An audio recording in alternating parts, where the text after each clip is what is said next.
এরকম বরেণ্য সাহাবী যারা, এই সাহাবীরা তৈরি হয়েছেন কখন? ওই প্রথম সময়ের দিকে, প্রথম 13 বছরে, প্রথম 3 বছর গোপন দাওয়াতে এরকম বরেণ্য সাহাবায়ে কেরাম ইসলাম কবুল করা শুরু করেন। এরপরে দাওয়াতের গতি আরো বেগবান হয় যখন মক্কার শক্তিশালী কিছু মানুষ ইসলাম কবুল করেন, যেমন হামজা রাদিয়াল্লাহু আনহু, ওমর ইবনে খাত্তাব, এইরকম কিছু মানুষ। কারণ তাদের একজনের বক্তব্য বা একজনের অবস্থান সমাজে আরো 100 জনের সমান ছিল, 1000 জনের সমান ছিল। যখন সমাজে দাওয়াতের মধ্য দিয়ে প্রভাবশালী কিছু ব্যক্তি ইসলামের দিকে চলে আসে, তখন ইসলাম শক্তিশালী হয় এবং দাওয়াতটা বেগবান হওয়া শুরু হলো। দাওয়াত যত বেগবান হওয়া শুরু হলো, ততই কাফেরদের নির্যাতন বাড়তে থাকে। দাওয়াত যত বেগবান হচ্ছিল, নির্যাতনের মাত্রা তত বাড়ছিল। আমরা বিপরীতভাবে বলতে পারি, নির্যাতনের মাত্রা যত বাড়ছিল, দাওয়াতও তত বেগবান হচ্ছে। আজকের বিষয় তাই হচ্ছে। ইসলামকে মুছে ফেলার যত চেষ্টা করা হচ্ছে, ইসলাম ততই ছড়িয়ে পড়ছে, আলহামদুলিল্লাহ। তো এই বিষয়গুলো সিরাত থেকে দেখবেন সব মিলে যাবে। ওই যে আইয়ামে জাহিলিয়াতের বর্ণনা দিলাম, এখনকার বিশ্বে এই প্রত্যেকটা জাহিলিয়াত মওজুদ আছে। প্রথমে যে আইয়ামে জাহিলিয়াতের যে খাসলতগুলো বললাম, সেগুলো এখনকার বিশ্বে শতভাগ মওজুদ আছে। এটা অনেক লম্বা আলোচনা। এখন তো মানুষ সরাসরি মুসলিমরা লাত, উজ্জা, হুবল, মানাতের ইবাদত না করলেও অদৃশ্য কিছু শিরকি মতবাদের ইবাদত করে, যেমন গণতন্ত্র, যেমন কমিউনিজম, ধর্মনিরপেক্ষতাবাদ, তারপরে জাতীয়তাবাদ, তারপরে এথিজম, নাস্তিকতা। এগুলো কিছু পশ্চিমা মতবাদ। এগুলো দেখা যায় না, ছোঁয়া যায় না, ভার্চুয়াল, ইনভিজিবল, কিন্তু এগুলো একটা আদর্শ। যে আদর্শগুলোর মধ্যে কুফর আছে, শিরক আছে, হারাম আছে, তাগুত আছে। সরাসরি মূর্তির সামনে সেজদা না করলেও অবচেতন ভাবে মুসলিমরা আজকে এই মতবাদগুলোর পূজা করতেছে। এটাও শিরকের মধ্যেই পড়ছে, আংশিক হলেও। কোনো কোনো ক্ষেত্রে যদি আকীদা ঠিক না থাকে, তাহলে পরিপূর্ণ শিরক হবে। এখন কথা হচ্ছে, এটা গেল মুসলমানদের অবস্থা। অমুসলিমরা তো মূর্তি পূজা করছেই। বিশ্বের বেশিরভাগ মানুষ এখন দেখা যাচ্ছে খ্রিস্টান ধর্মাবলম্বী, যারা ঈসা আলাইহিস সালামকে আল্লাহর পুত্র সাব্যস্ত করছে, নাউযুবিল্লাহি মিন যালিক। ইহুদিরা ওযাইর আলাইহিস সালামকে আল্লাহর পুত্র সাব্যস্ত করছে। আর মালউন যারা, মালউন মুশরিক, তারা কি করছে এটা তো আপনারা দেখতেই পাচ্ছেন। তারা লক্ষ কোটি দেবতার পূজা করছে, প্রকৃতি পূজা করছে। এর বাইরে আবার নতুন মতবাদ আসছে এখনকার বিশ্বে, নাস্তিকতা, যেটা এত এত উঁচু স্তরে ছিল না বিশ্বে কখনো। এই নাস্তিকতা দিন দিন এটা বাড়ছে আর বাড়ছে, বাড়ছে আর বাড়ছে। মানুষকে আল্লাহর দাসত্ব থেকে বের করে অন্য কোন সত্তার দাসত্বের দিকে তারা নিয়ে যাওয়ার চেষ্টা করছে নাস্তিকতার আদলে। পরে দেখবেন, সামনে দেখবেন সেই সত্তা মাসিহুদ দাজ্জালের রূপে আত্মপ্রকাশ করবে ইনশাআল্লাহ তাআলা। এটাও সামনে হবে। এখন যাই হোক, ওই জাহালাত গুলো এখন দূর হয় নাই, বরং বহু উঁচু স্তরে এটা সমাজে ছড়িয়ে পড়েছে। কারণ সেই স্বর্ণযুগ থেকে আমরা বের হয়ে আসছি, সেই স্বর্ণযুগ আমাদের এখন তো নাই। এখন ওই যে সুদ, এই সুদ এখন হয়েছে বিশ্ব ব্যবস্থার সুদ ভিত্তিক ব্যাংকিং সিস্টেম। একই সুদ, বরং তার চেয়ে ভয়াবহ। 90% মুসলিম সুদের সাথে সম্পৃক্ত, অলমোস্ট। হিসাব করে দেখে না, থাকতে হবেই ওয়ার্ল্ড ব্যাংকের আন্ডারে, IMF এর আন্ডারে, ফেডারেল রিজার্ভ ব্যাংকের আন্ডারে। আর এই ব্যাংকগুলো বেসিক্যালি পশ্চিমাদের স্বার্থে তৈরি করা হয়েছে এবং এরাই ইসরায়েলকে টিকিয়ে রেখেছে। ইসরায়েলকে কিন্তু শুধুমাত্র আপনার সামরিক শক্তি দিয়ে টিকিয়ে রাখা হয় না, এদেরকে অর্থনৈতিক শক্তি দিয়ে টিকিয়ে রাখা হয়েছে। এবং এই শক্তিগুলো হাসিল করছে তারা এই ওয়ার্ল্ড ব্যাংক থেকে, IMF থেকে, আর খাস করে ফেডারেল রিজার্ভ ব্যাংক থেকে, যেটা 1800 শতকের শুরুর দিকে তারা চালু করেছিল আর কি। তো অনেক গভীর বিষয়গুলো। মূল কথা হচ্ছে, ওই সুদ ভিত্তিক অর্থ ব্যবস্থা এখন পর্যন্ত যায় নাই, বরং এখন ওয়ার্ল্ড ওয়াইড এটাকে আমরা বলি গ্লোবালাইজেশন হয়েছে। মাদক, সেটা কি থেমে গেছে? আইয়ামে জাহিলিয়াতের মাদক এখন বরং আরো উঁচু স্তরে আছে। কোন মুসলিম কান্ট্রি আছে যেটা মাদক মুক্ত?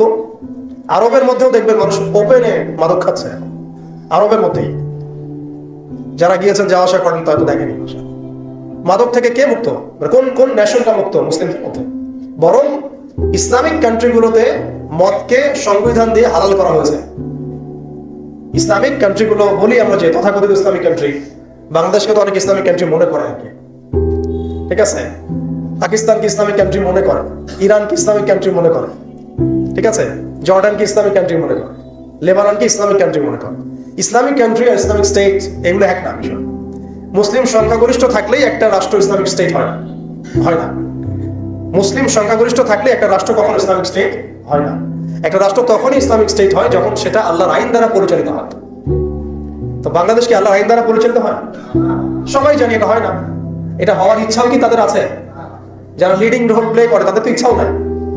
কারণ তারা মনে করে ইসলামিক আইন দিয়ে যদি রাষ্ট্র চলে তাহলে রাষ্ট্র নাকি মৌলবাদী রাষ্ট্র হয়ে যাবে, পশ্চিমারা রাগ করবে, আমেরিকা আপু মাইন্ড করবে, ভারত নাকি খেপে যাবে, এগুলো তারা মনে করে।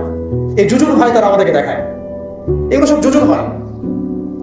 অথচ রাসূলুল্লাহ সাল্লাল্লাহু আলাইহি ওয়াসাল্লাম যখন মদিনা রাষ্ট্র কায়েম করেছেন তখন বিশ্বে রোমানরা পরাশক্তি ছিল, পারস্যরা পরাশক্তি ছিল। মদিনা রাষ্ট্র আয়তন এতটুকু ছিল, ছোট না, খুব বড় রাষ্ট্র ছিল না, ছোট একটা রাষ্ট্র, জনসংখ্যাও কম। মদিনার মধ্যে ইহুদিরা আছে, বনু কুরাইজা, বনু কাইনুকা, বনু নাজির আছে, পাশে আবার কিছু পত্তলিকও আছে, মদিনার ভিতরে আবার মুনাফিকরাও আছে। তাদের অস্তিত্বের উপরেই মদিনা রাষ্ট্র কায়েম হলো এবং সেখানে আল্লাহ পাকের বিধান বাস্তবায়িত হলো। কই তখন তো আমরা এভাবে চিন্তা করি নাই যে রোমানরা খেপে যাবে, পার্সিয়ানরা খেপে যাবে। ওরা তখন সংখ্যার দিক থেকে, অস্ত্রের দিক থেকে, জনবলের দিক থেকে, মানে আপনার সার্বভৌমত্বের দিক থেকে মুসলিমদের চেয়ে অনেক শক্তিশালী ছিল। কিন্তু কোন মুসলিম তো এভাবে চিন্তা করে নাই যে আল্লাহর জমিন, আল্লাহর আইন বাস্তবায়িত করলে ওরা আমাদের উপর খেপে যাবে, তেরে আসবে। আর আসলেই বাকি যে কয়েকবার তেরে আসছে সে কয়েকবার তারা নাগানি চুবানি খেয়ে বিতাড়িত হয়েছে। আমরা সেই রোমানদেরকে ডিফিট করেছিলাম, সেই পার্সিয়ানদেরকে ডিফিট করেছি, সেই রোম সাম্রাজ্য, সিরিয়া, শাম এগুলো আমরা বিজয় করেছি, সে পারস্য আমরা বিজয় করেছি। যারা আমাদের এগেনস্টে দাঁড়ানোর চেষ্টা করেছে আল্লাহ পাক ধুলা বানিয়ে উড়িয়ে দিয়েছিলেন। কই তখন তো আমাদেরকে এত নেগেটিভ চিন্তা করতে হয় নাই, ব্যাকফুট চিন্তা করতে হয় না। এখন হয় কেন? বিকজ আমরা সেই ঈমান, সেই তাকওয়া, সেই আকীদা, সেই আমল, সেই মানহাজের মধ্যে নাই। As simple as that. আমরা এখন সেই অবস্থায় নাই, ঈমানের দিক থেকে, আমলের দিক থেকে, তাসকিয়ার দিক থেকে, জামাতের দিক থেকে, সবচেয়ে বড় কথা হচ্ছে দিন পালনের দিক থেকে। আর কি দিন বোঝা এবং পালন করার দিক থেকে আমরা ওই জায়গায় নাই। আমরা দেখুন দিন পালন করছি আংশিক, যতটুকু আমার পক্ষে পসিবল হচ্ছে আংশিক, বুফের মতো আমরা মনে করছি, যেটা ইচ্ছা নিব, যেটা ইচ্ছা নিব না। দিন তো বুফে না। উদখুলু ফিস সিলমি কাফা মানে হচ্ছে দিনে আমাকে পরিপূর্ণরূপে প্রবেশ করতে হবে। যখন যেটা আমার সামনে আসবে আমাকে সেটা করতে হবে। ফরজ হয়েছে নামাজ পড়তে হবে, যাকাত ফরজ হলে যাকাত দিতে হবে, হজ ফরজ হলে হজ করতে হবে। আমার এখানে অপশনাল কোনো থিঙ্কিং এর সুযোগ নাই। পর্দা ফরজ হলে পর্দা করতে হবে, ইভেন জিহাদ ফরজ হলে জিহাদ করতে হবে। যেটা ফরজ হবে সেটা করতে হবে, যেটা ওয়াজিব সেটা করতে হবে, যেটা সুন্নাহ সেটা আমল করতে হবে। এখানে তো আমার অপশন নাই যে আল্লাহ আমি পর্দাটুকু বাদ দিয়ে দাও আমার জন্য, নাউজুবিল্লাহ, আমার জন্য মদটাকে হালাল করে দাও, নাউজুবিল্লাহ, আমার জন্য জিনাকে হালাল করে দাও, নাউজুবিল্লাহ। এটা কি সম্ভব? কিন্তু আমরা এই সিস্টেমগুলোর মধ্য দিয়ে আল্লাহর হালালকে হারাম করছি, হারামকে হালাল করছি। তো আমি বলছিলাম ওই জাহালাতের এই না সুদভিত্তিক সিস্টেম দূর হয়েছে, আর না সেই মাদক দূর হয়েছে, আর না সেই শিরক দূর হয়েছে, আর না গোত্রীয় হানাহানি দূর হয়েছে। গোত্রীয় হানাহানি কি দূর হয়েছে? না। এখন হানাহানি গণতান্ত্রিক ভাষায় করলে জায়েজ, তাই না? গণতান্ত্রিক লেভেল দিয়ে হানাহানি, মারামারি, কাটাকাটি, মিছিল, মিটিং, শোডাউন, রাস্তায় কোপাকুপি সব জায়েজ।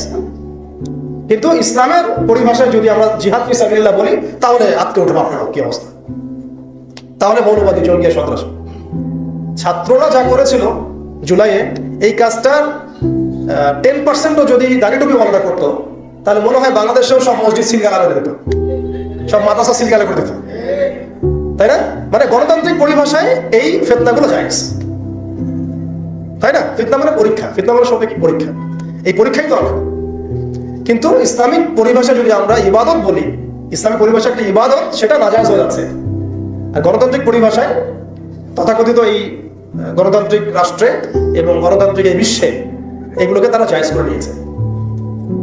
আফ্রিকাতে যখন পশ্চিমারা হামলা চালায় গণতন্ত্রের নামে, এটা জায়েজ হয়ে যায়। আরব বসন্তের নামে যখন বিভিন্ন কান্ট্রির মধ্যে ফাসাদ সৃষ্টি করা হয়, গাদ্দাফিকে ফেলে দেওয়া হয়, মনে আছে না আপনাদের আরব বসন্তের কথা? ইয়েমেন থেকে শুরু করে, তিউনিসিয়া থেকে শুরু করে প্রত্যেকটা কান্ট্রিতে যা করলো তারা, মনে আছে তো নিশ্চয়ই? এগুলো তখন জায়েজ, মিশরে করেছে, তাই না? সোমালিয়া, কঙ্গো, ইথিওপিয়া, নাইজেরিয়া, এগুলোতে যা হচ্ছে এগুলো জায়েজ ওদের ভাষায়। ইরাকে হামলা চালানো ওদের জন্য জায়েজ ছিল, তাই না? গণতন্ত্রের ভাষায়। ওখানে লাখ লাখ মানুষ মারলেও সেটা জায়েজ। ওটা নাকি শান্তি প্রতিষ্ঠার জন্য করা হচ্ছে। তারপরে আফগানিস্তানে লক্ষ লক্ষ মানুষকে মারা হয়েছে, ওটা তখন জায়েজ ছিল। কাশ্মীরে আজকে মানুষকে মারা হচ্ছে, এটা ওদের কাছে জায়েজ হয়ে গেছে। আর কোথাও এক্সাম্পল দিব, চায়নার মধ্যে মারা হচ্ছে উইঘুরদেরকে, আরাকানে মারা হয়েছে, তারপরে ইয়েমেনে তো মারা হচ্ছেই সেই 15 সাল থেকেই, জর্ডানে হয়েছে, লেবাননে হয়েছে, খাস করে প্যালেস্টাইনে, খাস করে কোথায়? প্যালেস্টাইনে, গাজায়। এগুলো তারা গণতন্ত্র প্রতিষ্ঠার নামে এগুলো করলে সেগুলো জায়েজ। এবং এখানে দেখবেন 100%ই মুসলিমদের রক্ত ঝরছে, কোনো অমুসলিমের রক্ত কিন্তু ঝরছে না। তো এগুলো তাহলে এই তন্ত্রমন্ত্রগুলোকে আমরা বলি এখনকার জামানার দেবতা, যেগুলো পূজা করা করতেছে। ওই জামানায় যেমন লাত উজ্জা হবল মানাতের ইবাদত হতো, এখন ঠিক এই তন্ত্রমন্ত্রগুলো ইবাদত দাসত্ব পূজা হচ্ছে, এবং সেগুলো আমাদেরকে গেলানো হচ্ছে, আমরা যেন এগুলো হজম করি, গিলি। অথচ এগুলো আমাদেরকে ধ্বংস করার জন্যই তারা সৃষ্টি করেছিল। আমাদের চোখ এখনো সবার খোলে নাই। এই সিস্টেমগুলো আমাদেরকে কখনোই সেই হারানো ঐতিহ্য ফিরাই দিবে না। এই সিস্টেমগুলোর মধ্য দিয়েও কখনো ইসলাম কায়েম করা সম্ভব নয়। আপনারা আরো 100 বছর ট্রাই করেন, 100 বছর পরে হলেও বুঝবেন। যদি হতো 100 বছর আগেই হতো। আরো 100 বছর ট্রাই করেন, তারপরেও যদি আক্কেল হয়। এই সিস্টেমগুলো তৈরি করা হয়েছে আমাদেরকে ওদের দাস বানানোর জন্য। আমরা যদি সংখ্যাগরিষ্ঠ আসনে সংসদেও যাই, তবু একটা বৈশ্বিক সিদ্ধান্ত নেওয়ার জন্য আমাকে জাতিসংঘের দ্বারস্থ হতে হবে। ও যদি আমাকে পারমিশন দেয় তাহলে আপনি করতে পারবেন, না দিলে করতে পারবেন না। ওয়ার্ল্ড ব্যাংক লোন দিলে খাইতে পারবেন, না হলে খাইতে পারবেন না। ফেডারেল রিজার্ভ আপনাকে লোন দিলে খাইতে পারবেন, না হলে খাইতে পারবেন না। তোমরা কারা আমাদেরকে খাওয়াবো? তোমরা কারা? তোমাদের কাছে কিসের পারমিশনের দরকার আছে আমাদের?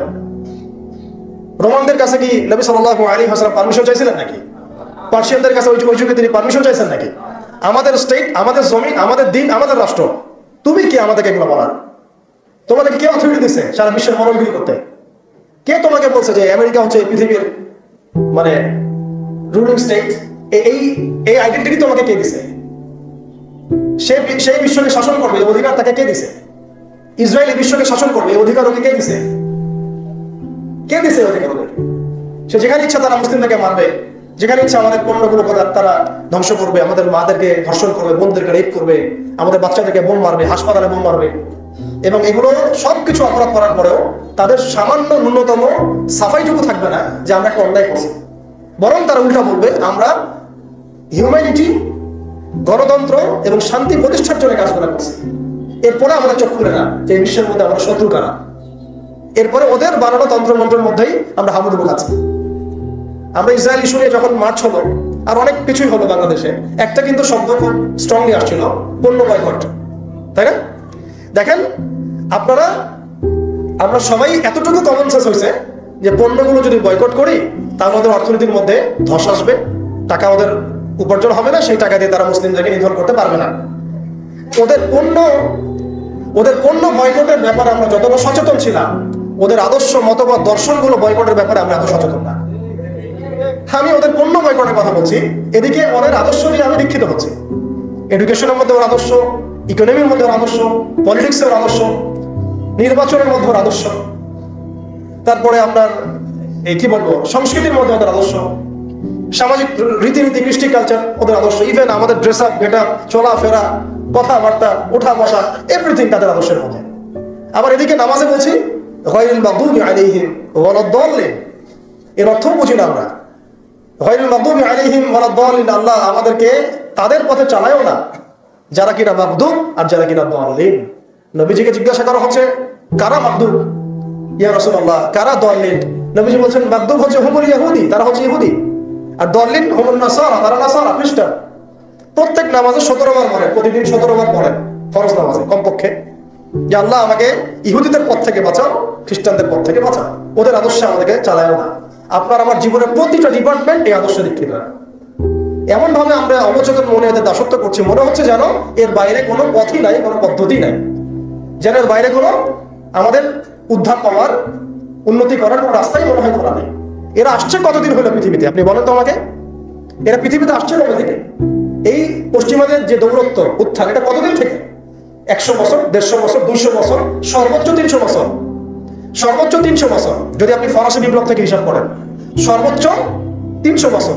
1400 বছর আগে নবী মুহাম্মদ সাল্লাল্লাহু আলাইহি ওয়াসাল্লাম যে ইনসাফ, যে ঈমান, আদালত, আমানত, ইসলামিক স্টেট, শরিয়া, ইমারা, খিলাফত কায়েম করে দিয়ে গেলেন। তারপরে 1200 বছর তো আমরা বিশ্ব চালাইছি। কত বছর? 1200 বছর। এই 1200 বছর আমরা বিশ্বকে চালাইছি।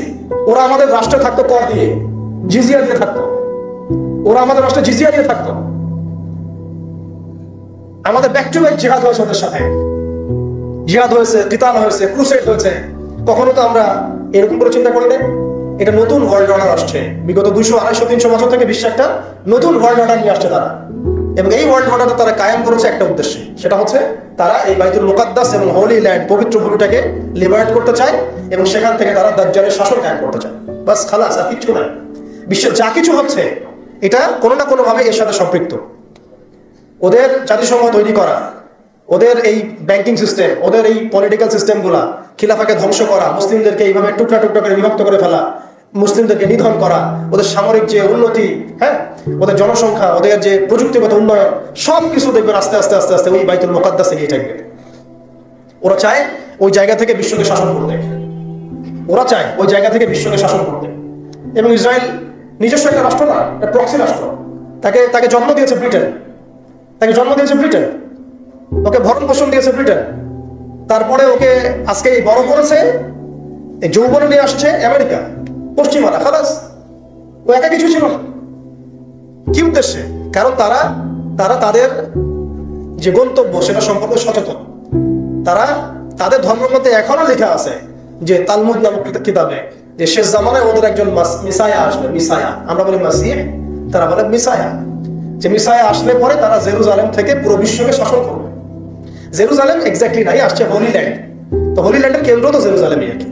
সেই হিসাবে বললাম হোলি ল্যান্ডটা কি মিশরের নীলনদ থেকে ইরাকের ইউফ্রেটিস নদী পর্যন্ত, মিশর থেকে ইরাক, এই পুরো জায়গাটা ওরা উন্মুক্ত করতে চায়। করতেছে কিনা একটু একটু একটু একটু করে তারা এই মিশরের দিকে হেঁটে যাচ্ছে। এবং যারাই ওদের পথে বাধা দেবে তাদেরকে তারা ধ্বংস করে দেবে। আরবের মুনাফিকরা এমনি তাদের তাবেদার হয় নাই, কারণ ওদেরকে তারা এই ভয়ে, জুজুর ভয়ে রেখে দিয়েছে। বিশ্বাস করেন, এই FBI, তারপর CIA, বাকি যারা যারা ওদের গোয়েন্দা সংস্থারা আছে, এরা সবাই কোনো না কোনো ভাবে আরবকে নিয়ন্ত্রণ করছে। শুধু তাই না, ওদের আদলে প্রত্যেকটা সেকুলার মুসলিম কান্ট্রিকে সাজানো হচ্ছে। ওই ধাঁচে এই সামরিক বাহিনীগুলো কাজ করছে। তাদের মিশন আমরা সার্ভ করতেছি, তাদের মিশন মুসলিমরা সার্ভ করতেছে। ওদের ওয়ার্ল্ড ব্যাংক, IMF কিছুই করতে পারতো না যদি আরবরা তাদেরকে তেল না দিত। শুধু তেল দিয়েছে তাই নয়, বরং তার একটা পেট্রো ডলার মনিটরিং সিস্টেম চুক্তি করেছে। পেট্রো ডলার মনিটরিং সিস্টেম, এটাকে আমরা বলি পেট্রো ডলার চুক্তি। এই চুক্তি ডলারকে বিশ্বের মানে লিডিং কারেন্সি বানাইছে। ডলারের কি মূল্য আছে যে আমাকে এত টাকা দিয়ে $1 কিনতে হবে? এটার পিছনে আছে পেট্রো ডলারের ইতিহাস। এই কারণে আজকে ডলার সারা বিশ্বকে ডমিনেট করতেছে। আপনি ডলারের বাইরে চিন্তাই করতে পারবেন না। ওয়ার্ল্ডে মাত্র 3টা কান্ট্রি আছে যে 3টা কান্ট্রি ওদের এই সিস্টেমের বাইরে থাকে। আর যারা থাকে তাদেরকে যে ওরা কত রকম চাপ দিচ্ছে এটা তো আপনারা জানেন। আশ্চর্যের বিষয় হচ্ছে 3টা মাত্র কান্ট্রির মধ্যে কোনো মুসলিম কান্ট্রি নাই, ইরান ছাড়া। যদি ইরানকে আমরা প্রপারলি ইসলামিক কান্ট্রি বলি না, কিন্তু ওই ইরানই ওদের বাইরে আছে। কিন্তু আরবের যারা সুন্নি কান্ট্রি তারা কি ওখানে নাই? মানে আরবের সুন্নি কান্ট্রিরা তারা ওই চুক্তির ভিতরে আছে, ইরান শিয়া তারা চুক্তির বাইরে আছে। তাহলে আমরা কোথায় শিক্ষা নিলাম? আমি এখানে ইরানের প্রশংসা করছি না, ইরানের কাছে আশা করার কিছু নাই। যত কিছুই বলুক আমি পারমাণবিক বোম মেরে দেবো, এই করবো সেই করবো, কিছুই করবে না। করলে আগে করতো ইল্লা মাশাআল্লাহ। কথা হচ্ছে জানেন, ওই 3টা কান্ট্রির মধ্যে উত্তর কোরিয়া আছে। উত্তর কোরিয়ার মতো ছোট্ট একটা রাষ্ট্র, সে এই ওদের এই বলয় থেকে বেরিয়ে থাকতে পারে। আমাদের সাহস হয় না। আমাদের 57টা কান্ট্রি, কোটি কোটি জনগণ, খনিজ সম্পদ, তেল, গ্যাস, কি নাই, জনবল, সামরিক বাহিনী, প্রযুক্তি, ম্যান পাওয়ার সবই আছে। আমি বললাম শুধু ওই সিরাতের আদলে হাঁটি নাই, সিরাতের শিক্ষা থেকে আমরা শিক্ষা নেই নাই, ওই জজবা, ওই ঈমান আমাদের মধ্যে থেকে চলে গেছে। আমরা ওই স্বপ্ন দেখাই বন্ধ করে দিয়েছি যে আমরা একসময় বিশ্বকে শাসন করতাম। এই স্বপ্নটা দেখাই বন্ধ হয়ে গেছে। মানুষ তো বাঁচেই স্বপ্ন নিয়ে যে আমি এরকম ছিলাম, আমাকে ওই জায়গায় যেতে হবে। মানুষ তো বাঁচেই একটা উদ্দেশ্য নিয়ে, গন্তব্য নিয়ে। আপনার লাইফের একটা গন্তব্য আছে, আপনি এই জিনিস অ্যাচিভ করতে চান এবং আপনি সেই পথে হাঁটছেনও, পরিশ্রম করছেন। আল্লাহ চাইতে একদিন আপনি অ্যাচিভ করবেন ইনশাআল্লাহ। কিন্তু যার লাইফে কোনো গোলই নেই, তাদের কি হবে? উম্মাহ আজকে এরকম একটা অবস্থায় আসছে। আমি এখানে আমভাবে সবার কথা বলছি না। যাদের স্বপ্ন দেখার তারা ঠিকই দেখছে, যাদের কাজ করার তারা ঠিকই করছে, তারা কেউ বসে নাই। যাদের জীবন দেওয়া তারা ঠিকই দিচ্ছে, যাদের প্রতিবাদ করার তারা ঠিকই করছে, যাদের জালেমের এগেইনস্টে দাঁড়ানো তারা দাঁড়াচ্ছে কিনা? সারা ওয়ার্ল্ডে যাদের এই জজবা আছে তারা ঠিকই কাজ করছে। আমি আমভাবে সবাইকে বোঝাই নাই, মেজরিটিকে বোঝাচ্ছি। তো যাদের কাজ করার তারা তো করছে, এবং যারা সফল হওয়ার তারা তো হবে ইনশাআল্লাহ। আল্লাহ পাক যেন আমাদের প্রত্যেক বিশ্বের বিভিন্ন জায়গায় আমাদের যে ভাইয়েরা দিন প্রতিষ্ঠার জন্য কাজ করছেন সবাইকে বিজয় দান করে নেন। এখন সময় আমাদের হাতে অল্প, আমি শেষ করবো এখান থেকে। এখানে আসেন, আমি যে কথাটা বলে যাচ্ছিলাম যে সিরাতের আদলে নবী সাল্লাল্লাহু আলাইহি ওয়াসাল্লাম এইভাবে দাওয়াতের কাজ করার পরে সবর করে, ধৈর্য ধরে, প্রয়োজনে হিজরত করে, তারপরে আবার মদিনা রাষ্ট্র কায়েম করেছেন। তারপরে দাওয়াতের সাথে সাথে জিহাদ, কিতাল এগুলোর মধ্য দিয়ে তিনি পুরা মক্কা বিজয় করলেন, এবং মক্কা বিজয়ে এই যে ভিত্তি, এর উপর দাঁড়িয়ে পুরা আরব বিজয় হলো, এবং এই ভিত্তির উপর দাঁড়ায় 4 খলিফা 30 বছর শাসন করলেন, তাই না? তখন কি ইসলাম এরকম সংকুচিত অবস্থায় ছিল, দুর্বল অবস্থায় ছিল? মোটেই না। বরং স্পেন থেকে, একেবারে স্পেন থেকে এদিকে চায়না পর্যন্ত, এইদিকে আফ্রিকা থেকে নিয়ে পুরো সিন্ধু পর্যন্ত এই পুরো জায়গাটা আমাদের ছিল। চিন্তা করা যায়, চিন্তা করছেন একবার যে উমর রাদিয়াল্লাহু আনহু একটা এই খেজুরের বানানো মসজিদে বসে আছেন? ভাবা যায়? এই মাটির মধ্যে তিনি শুয়ে আছেন। রোমান সম্রাটের একজন দূত এসে দেখলো তিনি মাটিতে শুয়ে আছেন, দুপুরবেলা রেস্ট নিচ্ছেন, আর তার বাহিনী এইদিকে চলে পৌঁছে গেছে একেবারে শাম পর্যন্ত, এদিকে পৌঁছে গেছে পারস্য পর্যন্ত। ভাবা যায় এগুলা? ওসমান রাদিয়াল্লাহু আনহুর সময় একদম সাইপ্রাস দ্বীপপুঞ্জ থেকে শুরু করে বাকি সব বিজয় হয়েছে। উমাইয়াদের সময় দেখা গেছে একদম স্পেন থেকে নিয়ে এদিকে চায়না পর্যন্ত, আর বললো আফ্রিকা থেকে নিয়ে সিন্ধু পর্যন্ত বিজয় হয়েছে। আব্বাসীয়দের সময় হয়েছে। এইভাবে প্রায় 1250 বছর আমরা ওয়ার্ল্ডকে শাসন করছি। তখন একটা মুসলিম নারীর দিকে চোখ তুলে তাকানো জরুরত করতো না। একটা মুসলিম ভাইকে অন্যভাবে হত্যা করবে সাহসই কারো ছিল না, গায়ে টোকা দিবে সাহসই ছিল না। আজকে আমাদের চোখের সামনে বিগত 100 বছরে আমার তো মনে হয় মিনিমাম 10 কোটি মুসলমানকে হত্যা করা হয়েছে। মিনিমাম 10 কোটি মুসলমানকে হত্যা করা হয়েছে বিগত 100 বছরে। মানে একেবারে চিহ্নিত করে করে মারা হচ্ছে, ইস্যু তুলে তুলে মারা হচ্ছে। যখন কোনো ইস্যু নাই, সবাই শান্তিপূর্ণ অবস্থায় থাকতে যাচ্ছে, তখন জঙ্গি ইস্যু তৈরি করা হচ্ছে, কোন নাটক সাজানো হচ্ছে। আরে মারবি বা যুদ্ধ করবি তো ঘোষণা দিয়ে করে, লুকাচুরি কি আছে? মুসলিমদেরকে মারার জন্য ভারতে নতুন নতুন পায়তারা চলতেছে। এখন আমাদের এই ভাইরা তো বদ্ধ একটা জায়গায়। আপনারাই বলেন তারা কি করবে এখন? তারা মিশন নিছে, রাষ্ট্রীয়ভাবে মিশন নিছে মুসলিম নিধনের। এখন এই ভাইদের কোনো রাষ্ট্র নাই, কোনো জামা নাই, কোনো আমির নাই, কোনো এজাদ নাই, কোনো জিহাদের কোনো মানে ওখানে অবস্থাই নাই করার মতো তাদের, তাই না? ভিতরে কথা বলছি আমি, কাশ্মীরের কথা বলছি না। তাহলে এই ভাইরা এখন কি করবে? এই যে অবস্থা, এই অবস্থা কি মনে করছেন আমাদেরকে প্রভাবিত করবে না? অভ্যন্তরীণ ভাবে এখানে বাংলাদেশে আমরা বেশিরভাগ মুসলিম হলেও আমাদের আশেপাশে চতুর্দিকে ঘোরাফেরা করতেছে কুফাররা, চতুর্দিকে ঘোরাফেরা করতেছে। আপনি কাকে বিশ্বাস করবেন? চায়নাকে বিশ্বাস করবেন? ভারতকে বিশ্বাস করবেন? নেপাল ভুটানকে বিশ্বাস করবেন? না মায়ানমারকে বিশ্বাস করবেন? আপনি যাবেন কোন দিকে? আমাদের প্রস্তুতিটা কি? আমাদের প্রিপারেশন কি? রাষ্ট্র কি প্রিপারেশন নিচ্ছে? আমার কথা হচ্ছে রাষ্ট্র নাকি যুদ্ধ করে? সবাই বলেন একটা কথা না, রাষ্ট্রের অধীনে যুদ্ধ। তো রাষ্ট্র কি প্রিপারেশন নিচ্ছে? রাষ্ট্র সে ফিকির আছে কিনা? রাষ্ট্রের তো এই ফিকিরটুকু নাই যে রাষ্ট্রের মধ্যে ইসলামিক আইনগুলো বাস্তবায়িত হোক। এইটুকু ফিকির নাই তো আপনাদের। যারা ইলেকশন নির্বাচন গণতন্ত্র এগুলো করতেছেন, কার ফিকির আছে?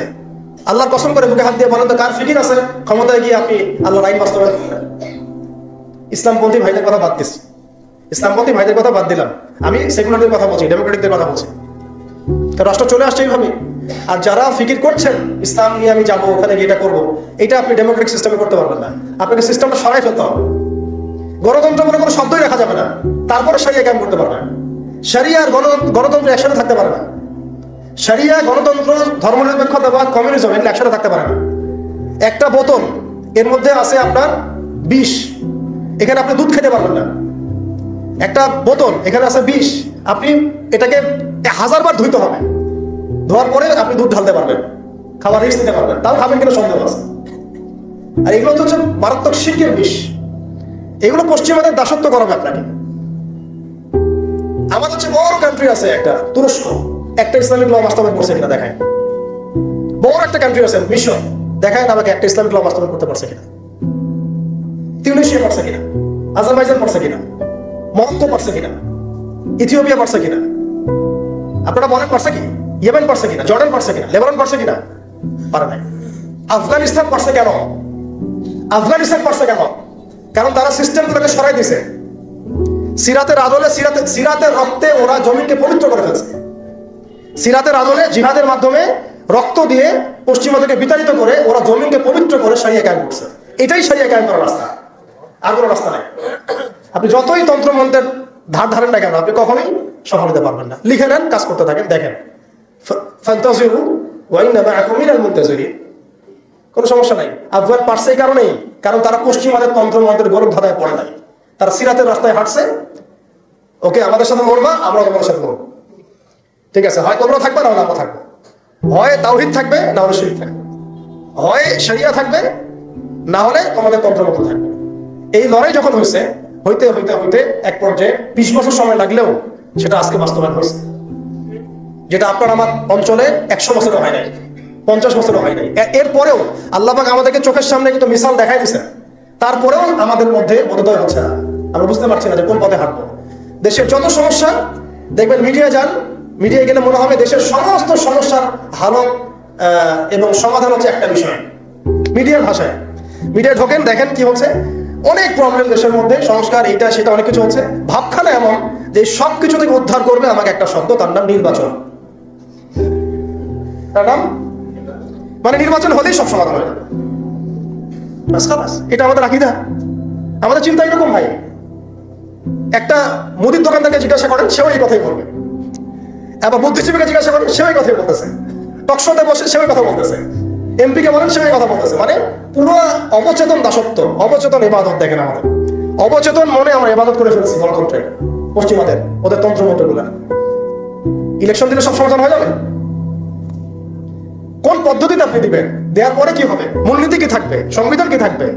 সংস্কারগুলো কি কি হবে? আপনি কি আল্লাহর জমিন, আল্লাহর দিন কায়েমের দিকে আসবেন কিনা? এখানে তো অনেক কথা আছে।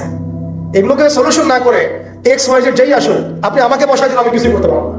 সিম্পল, আমাকে বসাই দেন, আমি কিছুই করতে পারবো না। আপনি সবচেয়ে পরহেজগার মানুষটাকে বসাই দেন, সেও কিছু করতে পারবে না, কারণ সিস্টেমটাই তাকে করতে দিবে না। এই জিনিসগুলো আমাদের বোঝা উচিত। উম্মার সংকটগুলো এইভাবে আমাদের আইডেন্টিফাই করতে হবে। যে অনেক লম্বা হয়ে যাচ্ছে, হয়তো আমি শেষ করে দিই এখন। শেষ করি ভাই, অনেক লম্বা করা যাবে না, নামাজের ব্যাপার আছে। এখানে আমাদের ওই হারানো ঐতিহ্যটাকে আমরা বুঝতে পারলাম, আমরা কোথায় ছিলাম, কোথায় ছিলাম আমরা, এটা কি বুঝতে পারছেন? এখন দেখেন আমরা আসি কোথায়। এখন আসি কোথায়? এক বাক্যে, আমাদের সারা ওয়ার্ল্ডে কোনো খিলাফা স্টেট নাই, 1 নাম্বার কথা। 2 নাম্বার, নাই তো নাই, জেরুজালেম আমাদের হাতে ছিল, ওইটাও আমাদের কাছে কেড়ে নেওয়া হয়েছে। তারপরে আমাদেরকে এরকম 57টা পিস পিস রাষ্ট্রে ভাগ করা হয়েছে, ওই খেলাফা রাষ্ট্রকে বাদ দিয়ে। এবং প্রত্যেকটা রাষ্ট্রের মধ্যে মোনাফেক শাসন বসায় দেওয়া হয়েছে। একদম খোলামেলা বলে দিলাম, প্রত্যেকটা রাষ্ট্রের মধ্যে ম্যাক্সিমাম মোনাফেক শাসন বসায় দেওয়া হয়েছে, যারা নিজেরাই পশ্চিমাদের ওহে সার্ভ করবে এবং আল্লাহর জমিনে তাগুত কায়েম করবে, আল্লাহর জমিনে তাগুত কায়েম করবে। এবং করেছে তারা। তাগুত কি তারা তো বুঝে না, তাগুত মানে শয়তান। যেখানে আল্লাহর বিধান চলে না, ওখানে শয়তানের বিধান চলে, সিম্পল। এটা 1000 জন বুদ্ধিজীবী মিলেও যদি একটা সংবিধান লিখে আর সেখানে আল্লাহ বিরোধী আইন থাকে, সেটা তাগুত। সেটার নাম কি? তাগুত। এই তাগুত মানে শয়তান। কেউ যদি ওর প্রতি ইমানদার হয়ে মারা যায়, জাহান্নামে যাবে। কেউ যদি ওর প্রতি ইমানদার হয়ে মারা যায়, সরাসরি জাহান্নামে যাবে ইনশাআল্লাহ, কারণ সে তাগুতের দাসত্ব করছে। আর আমাদেরকে বলাই হয়েছিল, আমা ইয়াকফুর বিত্তাগুত ওয়া ইউমিন বিল্লাহ ফাকাদ ইসতামসাকা বিল উরওয়াতিল ওয়াসকা লা ইনফিসাম লাহা ওয়াল্লাহু সামিউন আলিম। সূরা বাকারায় 256 নম্বর আয়াত পড়ে দিন বাসায়। আয়াতুল কুরসি পড়ে আছে। তাগুতকে কুফরি না করা পর্যন্ত কেউ মুমিন হতে পারবে না। তাগুতের সাথে কুফরি না করা পর্যন্ত কেউ মুমিন হতে পারবে না, এটাই বাস্তব। এখন এইভাবে আমাদেরকে ভাগ করা হয়, মোনাফিক শাসক বসায় দেওয়া হয়। শুধু তাই না, প্রত্যেকটা কান্ট্রির মধ্যে ওই 4 দেবতা 5 দেবতা ঢুকাই দেওয়া হয়েছে, ওই যে বললাম আগে। তারপরে একটা একটা ডিপার্টমেন্ট ধরে ধরে তারা ধ্বংস করছে, একটা একটা ডিপার্টমেন্ট ধরে ধরে। রাজনীতি ধ্বংস করছে, ইসলামিক রাজনীতি সরাই দিয়েছে। অর্থনীতি ধ্বংস করছে, সুদ ঢুকাই দিয়েছে। তার মধ্যে ঘুষ আছে, ইনফ্লেশন আছে, দুর্নীতি আছে, এগুলো তো আছেই। তারপরে সমাজের যে আমাদের ব্যাপারগুলো, সমাজের নীতি নৈতিকতার বিষয়গুলো দেখেন একেবারেই উঠাই দিচ্ছে, দিন দিন উঠাই দিচ্ছে। এখন নাকি আপনি স্ত্রীর সাথে সহবাস করলে ধর্ষণ হবে। সুবহানাল্লাহ, কি অবস্থা! আর এদিকে আপনি পতিতালয়ে গেলে ওটা হচ্ছে শ্রমিকের কাছে গেছেন আপনি। কি বুঝাচ্ছে আমাদেরকে তাহলে? এটাই তো নাকি? তার তসলিমা নাসরিনকে আমরা এখান থেকে বিতাড়িত করছিলাম কেন? তসলিমা নাসরিনকে আমরা বিতাড়িত করছিলাম কেন? ঘুরে ফিরে তো সেটাই আসতেছে। আবার শুধু তাই না, এখন আবার লিঙ্গ চেক করতে হয়, সে কি নারী না পুরুষ না অন্যান্য। অন্যান্য মানে কি জানেন? অন্যান্য মানে কি? ট্রান্স কিনা, ট্রান্সজেন্ডার চালু করে দেওয়া হলো। আরে ভাই, হজের নিবন্ধন করতে গেলেও দেখা যাচ্ছে অন্যান্য আসতেছে। কি বুঝাচ্ছে না আমাদেরকে তাহলে? মানে ট্রান্সজেন্ডারটাকে আপনারা ভিতরে ভিতরে এটাকে প্রমোট করে ফেললেন, লিগালাইজ করে ফেললেন। আবার সমকামিতা আছে, যে না ব্যভিচারের কথা ছড়াচ্ছে, ফ্রি মিক্সিং দিয়ে দিছে, ছেলেমেয়ের অবাধ মেলামেশা। মানে সমাজের একটা যে স্থিতিশীলতা থাকে মুসলিমদের, এটাকে ধ্বংস করছে না। এটা কি পশ্চিমারা এসে করছে এখানে? ওদের অনুগত দাসদেরকে দিয়ে করেছে, সমাজকে ধ্বংস করছে, অর্থনীতি ধ্বংস করছে, রাজনীতি ধ্বংস করছে, মিডিয়াগুলো ওদের হাতে নিয়ে নিয়েছে। মিডিয়া হাতে নিয়ে মানে হচ্ছে মানে দিনকে ওরা রাত বানাই দেবে, রাতকে দিন বানাই দেবে। আর আপনারা তাদেরকে এত বিশ্বাসও করেন, অনেকে একটু ইসলামিক নিউজ করলে আপনারা বিশ্বাসও করেন। আসার সময় যে আমরা মামাদি আসলাম, ওখানে দেখবেন একটা পোস্টার আছে বড় করে, সেটাতে লেখা আছে যে ওই যে আবু সাইদের ছবি দেওয়া আছে, দিয়ে আছে কি নতুন বাংলাদেশে স্বাগতম, এরকম কিছু একটা, নিচে লেখা আছে প্রথম আলো। দেখেন এদের চরিত্র দেখেন, এরা বিগত প্রায় শুরু থেকে এরা আজ পর্যন্ত এই তাগুতের সার্ভ করছে, ভারতের দালালি করছে, ফ্যাসিস্টের দোষক ছিল। এরা আমাদেরকে জঙ্গি বানাইছে, এরা বহু মানুষকে কারাগারে পাঠাইছে, এরা বহু মানুষের গুমের জন্য দায়ী, খুনের জন্য দায়ী, হত্যার জন্য দায়ী, ফাঁসির জন্য দায়ী। এরা আমার পাল্টি মারলো পরিবর্তিত বাংলাদেশ। দেখছেন, এই হচ্ছে মিডিয়া অবস্থা। প্রত্যেকটা মিডিয়া ওরা হাতে নিয়ে গেছে, এবং এর সাথে প্রযুক্তিগত উন্নয়ন। আমি তো বলছিলাম যে মানে আমাদেরকে এইভাবে মনিটর করা হতো যে আমাদের ফোনে যদি আপনি একটা কল দেন, মেসেজ করেন, তাহলে আপনি ট্রেস হয়ে যাবেন। এইভাবে মনিটর করা যায়। আপনি গোপনে আপনার স্ত্রীকে কি বলছেন সেটা তারা শুনতেছে আরিফেতে, আপনি আমি জানি না। আপনি আপনার ওয়াইফকে ফোনে গোপনে কি বলতেছেন, কিছু আলাপ হতে পারে না, অ্যাডাল্ট হতে পারে কিনা, ওইটা তারা রেকর্ড করতেছে। সুবহানাল্লাহ। এখন টেকনোলজি এই জায়গায়, এআই এখানে বসে একটা ক্লিক করবে, আপনাকে যদি ওইখানে শুট করতে চাই শুট করা যাবে, ড্রোন এসে আপনার কপালে গুলি মেরে দিয়ে চলে যাবে দূর থেকে। এই প্রযুক্তি দিয়ে এই ফিলিস্তিনের বহু মানুষকে মারা হচ্ছে এখন রাইট নাও। তো আমি বলতে চাচ্ছিলাম আমরা কোন জায়গায় আসছি, এই জায়গায় এখনকার হালত, আজকে এই জায়গায় তারা আমাদেরকে নিয়ে আসছে। এখন প্রশ্ন হচ্ছে যে এই ওদের যে মানে অগ্রগতি, আমাদের যে অধঃপতন, এই জিনিসটার জন্য কি শুধু তারাই দায়ী না আমরা দায়ী আছি?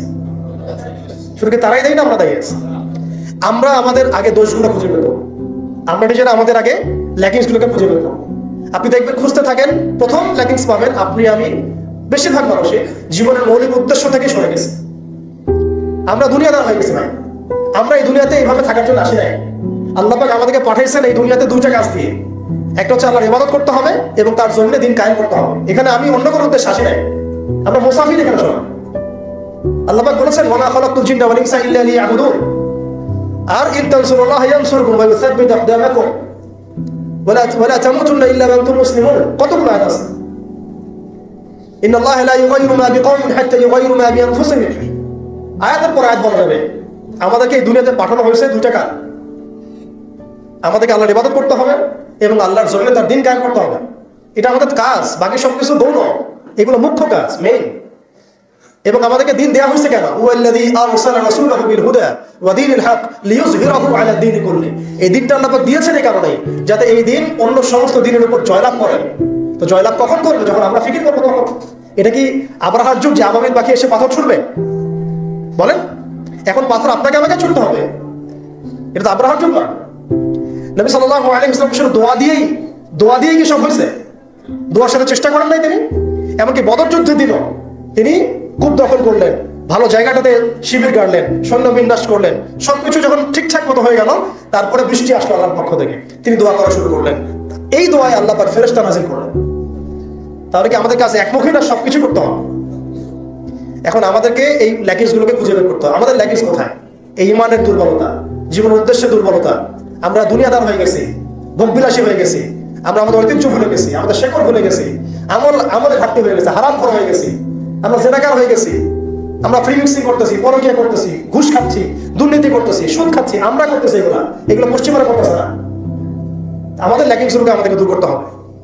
ইলমের ঘাটতি হচ্ছে, আমলের ঘাটতি হচ্ছে, আলেমদের সাথে সহমত নাই, তাসকিয়া নাই, পড়াশোনা নাই। কি করতেছি ভাই আমরা? আসলে কি জন্য আসছে, কি করতেছি? এইখান থেকে ভবিষ্যৎটা হচ্ছে এই যে ইনশাআল্লাহ এই দিন বিজয় লাভ করবেই।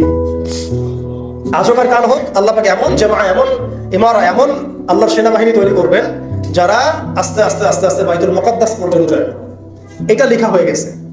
ইমামুল মাহদী আসবেন, লেখা হয়ে গেছে, এবং তার অনুসারী তৈরি হয়ে যাবে, লেখা হয়ে গেছে। দাজ্জালের বাহিনী তৈরি হবে, এটাও লেখা হয়ে গেছে। দাজ্জাল তার অনুসারী ইহুদিদেরকে নিয়ে এই বিশ্বকে 40 দিন শাসন করবে, এটাও লেখা হয়ে গেছে। এবং তারপরে ঈসা আলাইহিস সালাম তাকে হত্যা করবেন প্যালেস্টাইনের বাবেলুদ নামক জায়গায়, এটাও লেখা হয়ে গেছে। মহাযুদ্ধ মালহামা আসবে, এটাও লেখা হয়ে গেছে। এর কথা হচ্ছে এগুলো যেহেতু হবেই, লাউহে মাহফুজে লেখা হয়ে গেছে কুদিয়াল আমর, তাহলে আমাদেরকে তো আমাদের কাজগুলো এখন বের করে ফেলা উচিত। আমাদের কাজ কি কি করতে চান, আদৌ সেই বিজয় কাফেলে আমরা শরীক হতে চাই কিনা, নাকি এইভাবেই আমরা দিন যাবে রাত যাবে, খাবো দাবো ফুর্তি করবো আর মারা যাবো, এটাই কি আমাদের উদ্দেশ্য কিনা? আমাদেরকে আমাদের লক্ষ্য আগে ফিক্স করতে হবে। লক্ষ্য ফিক্স করতে হলে কয়েকটা কাজ মোটা থেকে বের হয়, আমি 1 মিনিটে বলে শেষ করে দিচ্ছি। সেটা হচ্ছে ভাই, আমাদের সবাইকে আগে তওবা করে আল্লাহর দিকে ফিরে আসতে হবে, প্রথম কাজ এটা। কারণ নাপাক কলব দিয়ে, নাপাক হৃদয়ের মধ্যে আপনি কখনো দিনের ফিকির গুলোকে পেতে পারেন। কলবকে পবিত্র করতে হলে আমাকে আগে তওবা করে আল্লাহর দিকে ফিরতে হবে, আল্লাহর দিকে ফিরে আসা, নিজের জীবনটাকে মূল্যায়ন করেন। আসেন আমরা সবাই মিলে একটা কাজ করি, অন্তত পক্ষে আমরা সবাই মিলে একটা চেষ্টা করি, ফলাফল আল্লাহর হাতে, আল্লাহর জমিনে আল্লাহর দিন কায়েম করা যায় কিনা চেষ্টা করে দেখি।